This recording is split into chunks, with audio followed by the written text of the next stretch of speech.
अरे जानकी, जल्दी निकलो यहाँ से। तुम्हारे पति ने तुमको दूसरे घर बुलाया है। इस घर में पानी भरने वाला है, तुम सब डूब जाओगी। लेकिन वो खुद क्यों नहीं आए और तुम कौन हो मुझे यहाँ से ले जाने वाली? तुम्हारा पति मेरे घर में काम करता है, उसने मुझे तुम्हें लाने को कहा है। अब ज्यादा मत सोचो और मेरे साथ चलो। फिर जानकी अपने तीनों बच्चों को लेकर सुधा के पीछे तेज बहाव वाले पानी में निकल पड़ी। रास्ते में पानी बहुत ज्यादा बढ़ गया। अचानक पानी के तेज बहाव से जानकी के हाथों से दोनों बड़ी बेटियां छूटकर बह गईं और छोटी बेटी पास में रह गई। नहीं, मेरी बच्चियाँ, कोई बचाओ। सिया, आरुषि, कहाँ चली गई तुम लोग? जानकी पानी में अपने बच्चों के लिए फूट फूट कर आवाज मारती है, लेकिन तेज बहाव की वजह से वो उसे नहीं मिल पाती। वहीं पेड़ के पीछे छुपकर सुधा मुस्कुरा रही होती है। अब जाकर मुझे सुकून मिला है, बहुत दिन से इस मौके का इंतजार था। फिर सुधा जल्दी से जाकर बहती हुई बच्ची को उठा लेती है। अब तो मैं इसे वहाँ छोड़ूंगी जहाँ मुझे इसे छोड़ना होगा। सुधा उस बच्ची को लेकर एक गुफा के सामने पहुँची जहाँ भेड़िया रहती है। वो बच्ची को वहीं जमीन पर छोड़ देती है। अब इस बच्चे को ये भेड़िया खा जाएगी तो सारा जंजाल ही खत्म। सुधा मुस्कुराते हुए वहाँ से चली जाती है। तभी भेड़िया वहाँ आती है और सिया को देखती है। बच्ची मासूम दिखती है, इसलिए भेड़िए ने उसे खाने के बजाय उसे अपने बच्चे की तरह पालना शुरू कर दिया। वहीं दूसरी बेटी सिया पानी में बहती हुई जा रही होती है कि तभी इतने में गिरधर नाम का व्यक्ति उसे उठा लेता है। अरे ये तो एक मासूम बच्चा है, लगता है तेज पानी के बहाव में बहती हुई यहाँ आ गई है। चलो अब मैं इसे बेच दूंगा तो मुझे इसके बदले अच्छा दाम मिलेगा, पर मुझे इसकी अभी परवरिश करनी होगी। और जो मेरे बच्चे, आजा आजा। और ऐसे ही धीरे धीरे वक्त बीतता है और 18 साल बीत जाते हैं। रमेश और जानकी अपनी बेटियों को याद करके फूट फूट कर रो रहे हैं। जानकी, बताओ भला, आज 18 साल बीत गए, पता नहीं हमारी बेटियां कहाँ और किस हालत में होंगी। पता नहीं, पता नहीं। 18 साल से मेरी आंखें उन्हें ढूंढ रही हैं। पता नहीं मेरी मासूम बच्चियां जिंदा भी हैं या नहीं और किस हाल में होंगी। हमारी छोटी बेटी सनाया के भरोसे ही लगता है बाकी जीवन बीतेगा। तभी इतने में सनाया आ जाती है। सनाया अपने माता पिता को रोता देख उनके पास बैठ जाती है। क्या हुआ माँ, पिताजी, आज आप लोग फिर रो रहे हो? कुछ नहीं बेटी, कुछ नहीं, बस वर्षों पुराना वही हमारा दर्दनाक दिन याद आ गया। जब भी वो रात याद आती है ना, आंसू रुकते नहीं है, रुकते नहीं। बेटी तुम परेशान मत हो, तुम जाकर मैंने जो कल कहा था वे शंभू काका से पूछ कर आओ आज। ठीक है माँ, मैं अभी जाकर शंभू काका से पूछती हूँ। आप दोनों अपना ख्याल रखना। सनाया इतना कहकर घर से निकल पड़ती है। जब वो रास्ते से जा रही होती है तो उसे एक जगह पर आरुषि मिलती है। आरुषि रो रही थी और गिरधर उससे खेतों में काम करा रहा था। अरे रोना बंद करो, जल्दी से यहाँ से भारी पत्थर उठा, चल जल्दी कर। अगर आज का काम पूरा नहीं हुआ तो रात को खाना नहीं मिलेगा, समझे? चलो जल्दी जल्दी करो, नौटंकी मचा रखी है। पिताजी, मैं अभी करती हूँ, बस थोड़ा सा पानी पीने दीजिए, बहुत थक गई हूँ। कोई पानी वानी नहीं, चुपचाप अपना काम करो, नहीं तो। ये सब देखकर सनाया से रहा नहीं गया और वो दौड़कर गिरधर के पास पहुंची। अरे ओ इंसान, तुम्हें थोड़ी भी शर्म नहीं आती? एक लड़की से ऐसा भारी काम करा रहे हो? लड़की से ऐसा काम नहीं कराना चाहिए। ए लड़की, कौन है रे तू हमारे मामले में बोलने वाली? ये मेरी मर्जी है, चल भाग यहाँ से, अपना रास्ता नाप। फालतू की बात करती है। मैं तो चली जाऊंगी, लेकिन भगवान देख रहा है कि तुम इस बेचारी पर कितना अत्याचार कर रहे हो। अरे आज तेरी वजह से मेरा दिमाग खराब हो गया है। चल आरुषि, आज के लिए इतना बहुत है, तू यहाँ से हट, और तू भी भाग यहाँ से लड़की, चल भाग यहाँ से। सनाया गुस्से में आगे बढ़ गई। थोड़ा आगे जाते ही जहाँ कबीर आराम से पेड़ के नीचे बैठा है, ठंडी हवा चल रही है और वो मजे से मौसम का आनंद ले रहा है। तभी सनाया उस पर बरस पड़ती है। कितने आलसी हो तुम, तुम्हें जरा भी शर्म नहीं आती? अरे क्या हुआ, क्या क्या बात है? और तुम मुझ पर चिल्ला क्यों रही हो? मैं तो बस मौसम का मजा ले रहा हूँ, इसमें क्या बात हो गई? मौसम का मजा ले रहे हो? शर्म करो, वहाँ एक लड़की खेत में हल चला रही है, इतनी कड़ी धूप में मेहनत कर रही है, और तुम एक मर्द होकर यहाँ आंख बंद करके मजे से बैठे हो। ए लड़की, फालतू में दिमाग खराब मत कर, तू जानती नहीं है मुझे, समझी? चल भाग यहाँ से, वरना अच्छा नहीं होगा। दिमाग खराब कर रही है। कबीर गुस्से में सनाया को वहाँ से भगा देता है। पता नहीं ये अनजान लड़की अचानक आकर मुझे ऐसा क्यों बोलने लग गई। फिर कबीर परेशान होकर आगे बढ़ जाता है। तभी आरुषि दिखाई देती है, जो अभी भी खेत की तरफ काम खत्म कर रही थी। वैसे वो लड़की सच कह रही थी। ये लड़की कितनी मासूम और कितना भारी काम कर रही है। मुझे इससे बात करनी चाहिए, लेकिन मैं इससे कैसे बात करूं? इसका पिता गिरधर तो इसके साथ ही है। कोई बात नहीं, मुझे इससे बात करनी होगी। फिर आरुषि अपना काम पूरा करके जैसे ही घर जाने के लिए कदम बढ़ाती है, तभी कबीर चुपके से उसके पीछे पीछे चलने लगता है। आरुषि जैसे ही अपने घर के अंदर जाती है, तभी कबीर भी उसके पीछे पीछे जाकर उसके पास खड़ा हो जाता है। तुम्हारा बाप कैसा इंसान है ना? भला कोई अपनी बेटी से ऐसा भारी काम कराता है क्या? ऐसा कौन सा बाप करता है भला, बताओ? आज पहली बार किसी इंसान ने मुझसे इतनी प्यार से बात की है, मेरे बारे में पूछा है, वरना आज तक पिताजी के अलावा किसी ने मेरी तरफ देखा तक नहीं था। ये इंसान कितना अच्छा है, वे मेरे पिता हैं और वे जो भी कहेंगे मुझे करना ही पड़ेगा। अब तुम यहाँ से चले जाओ, अगर मेरे पिता ने तुम्हें यहाँ देख लिया तो वे बहुत गुस्सा करेंगे। आरुषि इतना कहकर रोते हुए अंदर कमरे में चली जाती है और कबीर भी वहाँ से चुपचाप निकल जाता है। ऐसे ही 1-2 दिन बीत जाते हैं। कबीर रोज चुपके से आकर आरुषि से बातें करता है। 2 दिन बाद अचानक गिरधर घर पर आता है।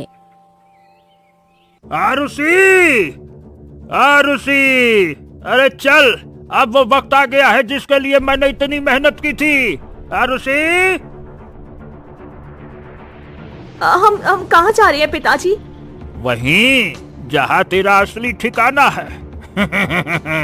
अरे मैं तुझे बाजार में बेचने जा रहा हूँ। वहाँ के अमीर लोग तुझे अच्छे दामों में खरीदेंगे।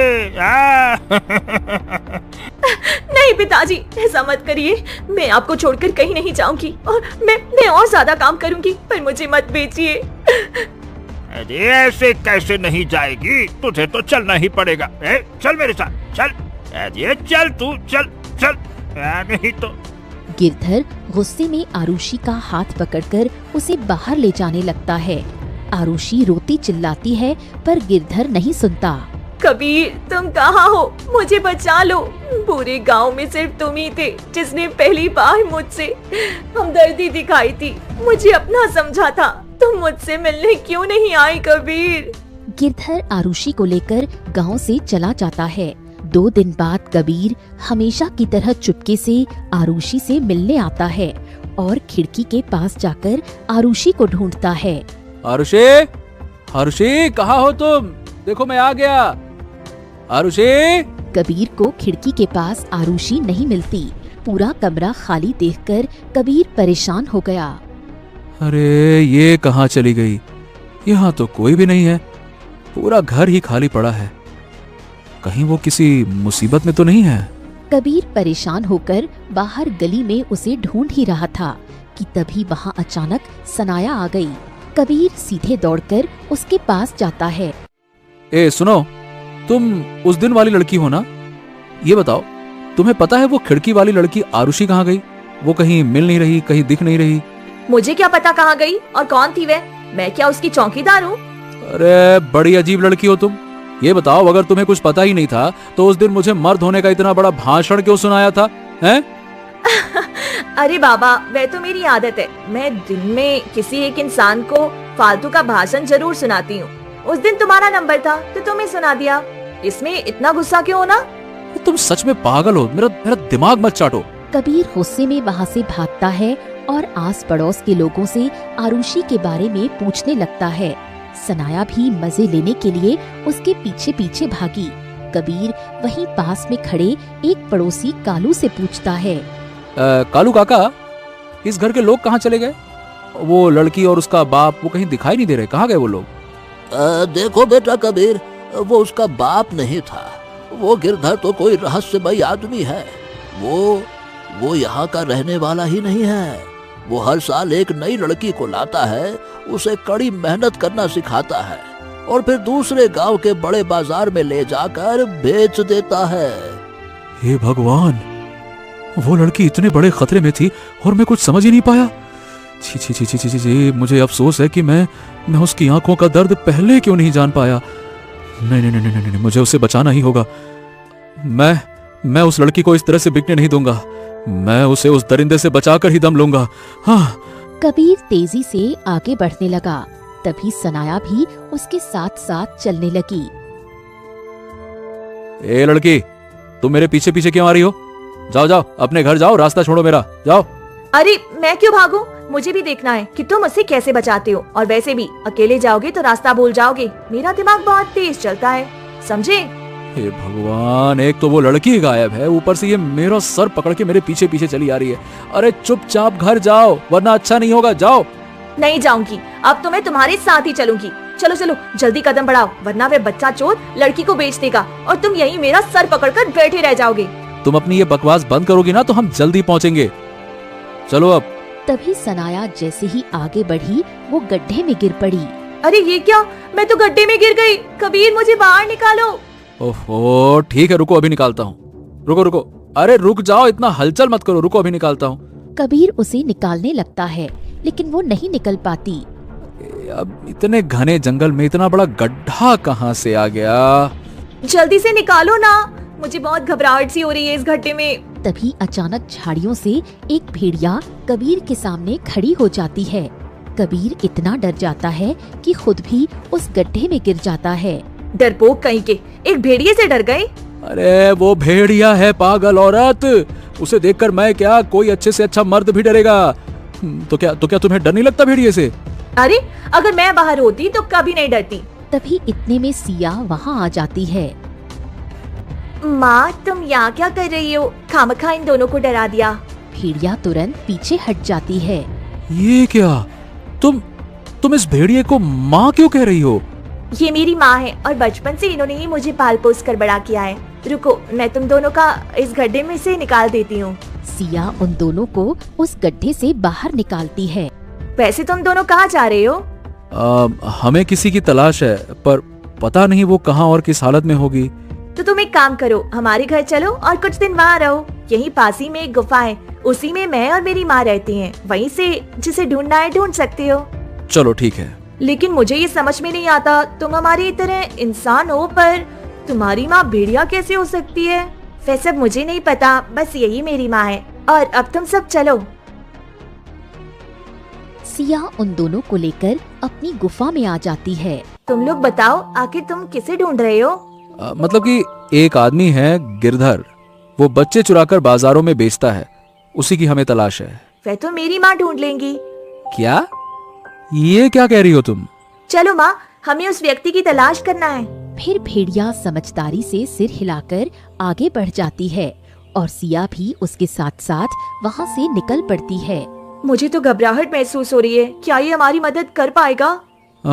देखो, एक भेड़िया और एक इंसान, दोनों की माँ बेटी की जोड़ी है। अब शायद हमारी ये दोनों मदद जरूर करेंगे, क्योंकि दोनों का रिश्ता तो बहुत मजबूत लग रहा है। फिर ऐसे ही वो दिन भी बीत जाता है। अगली सुबह होते ही सिया भागते हुए कबीर और शनाया के पास आती है। क्या हुआ? तुम इतना घबरा क्यों रही हो? क्या बात है? हमें उस आदमी का ठिकाना पता चल गया है। मैं और मेरी माँ ने मिलकर पूरी रात उसकी छानबीन करते करते एक जंगल के गुप्त ठिकाने का पता लगाया है, जहाँ कई सारे आदमी हैं। चलो हम चलते हैं। ठीक है, चलो चलते हैं। फिर इतने में सभी वहाँ से जाने लगते हैं। तभी अचानक भेड़िया वहीं रुक जाती है। ये क्या माँ, तुम क्यों नहीं चल रही हो? लगता है ये डर गई है। नहीं, जब भी ये रुक जाती है तो मैं समझ जाती हूँ कि अभी मेरी माँ की तबीयत ठीक नहीं है। चलो हम तीनों चलते हैं। माँ तुम जाकर आराम कर लो। भेड़िया वहाँ से वापस चली जाती है और सिया, शनाया और कबीर आगे बढ़ जाते हैं। थोड़ी ही देर में वो एक झोपड़ी में पहुंचते हैं जहां गिरधर बैठा हुआ था और सामने 2-3 लड़कियां थीं। हाँ, यही वो व्यक्ति है। चलो चलो उसे पकड़ते हैं आज। कबीर झोपड़ी के अंदर जाता है और गिरधर को दबोचकर पकड़ लेता है। जल्दी से इन सबको यहाँ से बाहर निकालो और इसे इसकी सजा मिलेगी। तभी अचानक कबीर गिरधर को छोड़ देता है और जोर जोर से हंसने लगता है। तुम हंस क्यों रहे हो कबीर? मुझे यहाँ से आजाद करो। इसने देखो हमें बंदी बना कर रखा है। हाँ, चिंता मत करो, हम सब तुम्हारी मदद के लिए आए हैं। अरे मैं इस आदमी को खोज रहा था 5 साल से, ताकि इसका धंधा मैं अपना सकूं। ये तुम क्या कह रहे हो? यानी कि ये सब तुम्हारी चाल थी? तुम ये कह दो कि तुम सब झूठ बोल रहे हो। ना ना ना ना ना, ये बिल्कुल झूठ नहीं है। अरे यही तो सच बोला है अभी तक मैंने। तुम ऐसा नहीं कर सकते हो। हम लोगों ने तुम पर भरोसा किया और तुम्हारी भरोसे से मैं यहाँ तक इसे बचाने आ गई और तुम हमारे साथ ऐसा नहीं कर सकते हो। देखो, तुम्हें जो चाहिए मैं देने के लिए तैयार हूँ, बस हमें यहाँ से बाहर निकाल दो। तुम ऐसा नहीं कर सकते, तुम तो अच्छे इंसान थे। अरे मुझे ये सब बकवास नहीं सुनना। अब तुम तीनों में से कोई भी इस झोपड़ी से बाहर नहीं जाएगा, और वो भेड़िया यहाँ का रास्ता भी नहीं जानती है, तो वो यहाँ कभी आ ही नहीं पाएगी। क्योंकि अब मैं तुम दोनों को एक ऐसी जगह ले जाऊंगा जहां किसी को पता नहीं चलेगा। चलो मेरे साथ, चलो, मैंने कहा चलो। कबीर उन तीनों को वहां से जबरदस्ती ले जाता है और जंगल के बीच एक पुराने खंडहर के पास पहुंच जाता है। बस आज की रात बीत जाए, उसके बाद तो मेरा मकसद जरूर पूरा होगा। फिर ऐसे ही वो दिन बीत जाता है। आधी रात होते ही सनाया और सिया की आंख लग जाती है। तभी आरुषि उस कमरे से चुपके से निकलकर बाहर बैठे कबीर के पास आती है। तुम यहाँ क्यों आई हो? मैं कहता हूँ चली जाओ यहाँ से, वरना तुमने मेरा असली रूप अभी देखा नहीं है। जाओ यहाँ से। तुमने हमारे साथ ऐसा क्यों किया? कबीर, मैं तुमसे प्रेम करने लगी थी। जब मैं तुमसे बिछड़ गई थी तो सोचा था कि कभी तुमसे नहीं मिल पाऊंगी, और आज मिले भी तो तुम इतने बेगाने क्यों हो गए? अब मिले हो तो भी मेरे नहीं हुए। कबीर बिल्कुल चुप रहता है और आरुषि की तरफ देखता है। एक काम करो, इन दोनों लड़कियों को बेच दो और मुझे अपना लो, मुझसे शादी कर लो। सोचो, सारी जिंदगी से मेरा अपना कोई भी नहीं है। तुम मेरे पति बन जाओगे तो हमारे बच्चे होंगे, हमारा परिवार होगा। मेरी सारी जिंदगी का प्यार तुम्हारे पास सिमट जाएगा। ठीक है, लेकिन ये दोनों लड़कियां तो तुम्हारी मदद कर रही थी, तुम्हें इनके लिए बुरा नहीं लगेगा? कब तक दूसरों के बारे में सोचूं? अब मुझे अपने बारे में सोचना है। बुरा तो लग रहा है, पर अब मैं भी अपनी जिंदगी कुछ दिन खुशी से जीना चाहती हूँ। ठीक है, तो चलो पहले उन दोनों को कमरे में बंद कर देते हैं, क्योंकि अगली सुबह सौदा हम उन दोनों का ही करेंगे। चलो। दोनों वहाँ से चले जाते हैं और जैसे ही कमरे के पास जाकर खड़े होते हैं, तभी अंदर सो रही सिया और सनाया की आंखें खुल जाती हैं। अरे आरुषि, ये क्या? तुम वहाँ बाहर क्या कर रही हो? आरुषि बिना कुछ बोले तुरंत कमरे का दरवाजा बाहर से बंद कर देती है। सिया भागकर खिड़की के पास आती है। ये क्या आरुषि, तुम ये क्या कर रही हो? तुमने हमें बंद कर दिया। अरे हम तो यहाँ तुम्हारी मदद करने के लिए आए थे और तुम खुद हमारी दुश्मन बन गई। बाहर निकालो हमें। अगर तुमने मुझे यहाँ से बाहर नहीं निकाला तो मेरी माँ तुम लोगों को छोड़ेंगी नहीं।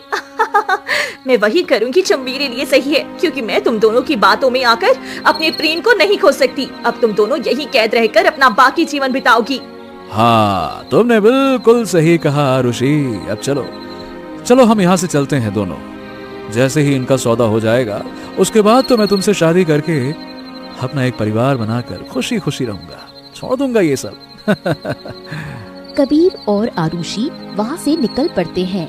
कमरे के अंदर दोनों फूट फूट कर रोने लगती हैं। मैं भी किस बेवकूफ की बातों में आ गई। हम इसकी मदद करने आए थे और ये देखो हमें हमारे साथ क्या कर रही है। मेरी माँ भी मेरे लिए कितनी परेशान होगी। अगर मैं अपनी माँ भेड़िए को साथ लेकर आती तो आज इस मुसीबत में नहीं फंसती। दोनों परेशान हो जाती हैं और ऐसे ही पूरा एक दिन बीत जाता है। अगली सुबह आरुषि कबीर के पास बैठी प्यार भरी बातें कर रही होती है। आज तक मैंने कभी किसी से प्यार नहीं किया और ना ही कोई प्यार भरी बातें की, लेकिन आज तुम्हारे साथ वक्त बिताने के बाद ऐसा लग रहा है जैसे स्वर्ग में कोई अगर जगह हो तो बस यही हो।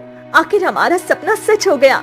हाँ बिल्कुल, बस एक बार इस कबीले के बड़े मालिक माँ शारदा से मैं मिल लूं, जो लड़कियों को हमारे देश से भी बाहर भेजता है। अगर उसका पता मुझे मिल जाए ना आरुषि, तो फिर इन छोटे मोटे लोगों से मुझे कोई मतलब ही नहीं रहेगा, हैं? हाँ, क्यों नहीं। दोनों ऐसे ही बातें करते हैं और वो रात भी बीत जाती है। अगली सुबह होते ही वहाँ एक बड़ा सेठ आता है। कबीर, लड़कियां तैयार है ना? हाँ हाँ, क्यों नहीं सेठ जी, मैंने सारा इंतजाम अच्छी तरह से कर दिया है। और हाँ सेठ जी, इस बार मैं कोई कम दाम नहीं लेने वाला। अरे हाँ हाँ, क्यों नहीं। अब चलो, जल्दी से मुझे वो लड़कियां तो दिखाओ। हाँ हाँ बिल्कुल सेठ जी, चलिए आइए चलते हैं, आइए। फिर कबीर उस सेठ को लेकर खंडहर के अंदर जाने लगता है। आरुषि ये देखकर मन ही मन सोचने लगती है, मुझे जल्दी से करना होगा। मैंने इतने दिनों तक जो संघर्ष किया है, आज वक्त आ गया है मैं इन सब ठगों को अच्छे से मजा चकाऊं। फिर आरुषि फुर्ती से पास के जंगल की तरफ जाती है और वहाँ से कुछ लाल पत्ती की जहरीली औषधि तोड़ लेती है। फिर वो थोड़ी मिट्टी लेकर उसमें सफेद रंग का जंगली फूल मिलाती है और उसे पीसकर अपने हाथ में रख लेती है। चलो, इतने दिनों तक मेरे उस नकली पिता गिरधर ने जो मुझे ये सब जड़ी बूटी और नकली दवाइयाँ बनानी सिखाई थी, आज उसी कला की मदद से मैं इन्हें ऐसा सबक सिखाऊंगी कि इन्होंने कभी सोचा भी नहीं होगा। फिर आरुषि वो सब पाउडर इकट्ठा करके चुपके से उस सेठ के पीछे जाती है और अचानक उसकी आंखों में झोंक देती है। सेठ की आंखें बंद हो जाती हैं और वो चिल्लाने लगता है, अरे अरे अरे ये क्या? अरे अरे अरे अरे अरे अरे अरे, मुझे कुछ दिखाई नहीं दे रहा। ये किसने किया मेरी आंखों में? अरे अरे अरे अरे अरे अरे अरे, ये क्या हो गया सेठ जी? आपको कुछ दिखाई नहीं दे रहा? आरुषि, ये क्या किया तुमने? सेठ जी की आंखों में क्या डाल दिया है ये? अरे नहीं, वह तो गलती से उड़कर कुछ चला गया होगा, मैंने कहाँ कुछ डाला है। कबीर जैसे ही झुककर सेठ की आंखें साफ करने लगता है, इतने में आरुषि वही बची हुई दवा का पाउडर कबीर की आंखों में भी जोर से डाल देती है। नहीं नहीं नहीं नहीं नहीं नहीं नहीं नहीं नहीं, ये तुमने ठीक नहीं किया आरुषि। मैं तुम्हें छोड़ूंगा नहीं। मेरी आंखें, अरे रे, मेरी आंखों में जलन हो रही है। पानी दो मुझे, पानी दो। आ आ आ आ आ कबीर और सेठ दोनों अपनी आंखें पकड़कर वहीं जमीन पर गिर पड़ते हैं और दर्द से तड़पने लगते हैं। आरुषि तुरंत भाग कर जाती है और कमरे का दरवाजा खोल देती है। अंदर से सिया और सनाया बाहर निकलती हैं। ये क्या आरुषि, तुमने तो हमें यहाँ बंद कर दिया था, फिर अब बाहर क्यों निकाला? देखो, अगर उस वक्त मैंने उस कबीर से प्रेम का नाटक ना किया होता तो शायद मैं तुम दोनों को कभी यहाँ से जिंदा बाहर नहीं निकाल पाती। और अब बातें करना बंद करो, चलो जल्दी से यहाँ से भागते हैं। फिर आरुषि, सिया और सनाया तीनों उस खंडहर से भागकर बाहर आ जाती हैं। वो जैसे तैसे भागते हुए गांव के रास्ते पर पहुंचती हैं कि तभी इतने में रास्ते में सुधा उन्हें देख लेती है। तीनों बहनों को एक साथ देखते ही सुधा डर से कांपने लगी। अरे, ये तीनों बहनें एक साथ कैसे हो सकती हैं? नहीं, ऐसा नहीं हो सकता। बरसों पहले मैंने इन तीनों को अलग किया था और आज वही चेहरा, वही चाल, बिल्कुल माँ जैसी लग रही हैं। एक को तो भेड़िया पालने लगी, जिस वजह से मैं कुछ नहीं कर पाई, और एक इस गिरधर व्यापारी के हाथ में थी। सोचा था आज नहीं तो कल इसे बेच ही देगा, लेकिन ये दोनों घूम फिरकर इसी सनाया के पास कैसे आ गई? मुझे इन सबको फिर से अलग करना ही होगा। सुधा गुस्से में पागल होकर उन तीनों के सामने आ गई। नहीं, ऐसा नहीं हो सकता। मेरा बरसों पुराना बदला इस तरह अधूरा नहीं रह सकता। मुझे तुम तीनों बहनों को फिर से अलग करना ही होगा। ये क्या कह रही हो तुम? हम तीनों बहनें हैं? हाँ, तुम तीनों सगी बहनें हो, और बरसों पहले मेरा जो बदला अधूरा रह गया था वो आज भी। अरे ये क्या, मैंने गुस्से में ये क्या बोल दिया? नहीं, ये मुझे नहीं बोलना था। सुधा डरकर वहाँ से भागते हुए चली जाती है। ये क्या, हमारे माँ पिताजी कौन है? इसका मतलब मेरे माँ पिता ही आप दोनों की असली माँ बाप हैं। चलिए हम जल्दी अपने घर चलते हैं, पिताजी हमें पूरा सच बता देंगे। फिर सनाया, सिया और आरुषि को लेकर वहाँ से निकल पड़ी और अपने घर पहुँच गई। घर के अंदर रमेश और जानकी अपनी खोई हुई बेटियों की याद में फूट फूट कर रो रहे होते हैं। तुम दोनों कौन हो बेटी? माँ, ये दोनों कोई और नहीं बल्कि आपकी वही खोई हुई बेटियाँ हैं जिसके लिए आप हर वक्त रोती रहती थी। क्या? ऐसा कैसे हो सकता है? ठीक है, मुझे यकीन है अगर ये दोनों मेरी बेटी होंगी तो दोनों के कंधे पर एक काला बहुत ही बड़ा तिल का निशान होगा। माँ, मेरे कंधे में भी एक निशान है, वह निशान तो मेरे कंधे में भी है। जानकी दोनों के कंधे पर निशान देखती है और उन्हें गले लगाकर फूट फूट कर रोने लगती है। अरे ये तो मेरी ही बेटियां हैं, यानी ये सच है। इतने दिनों तक तुम दोनों कहाँ थी? मुझे बहुत तुम दोनों की फिक्र हो रही थी। माँ, मुझे इतने दिनों से एक भेड़िए ने पाला पोसा।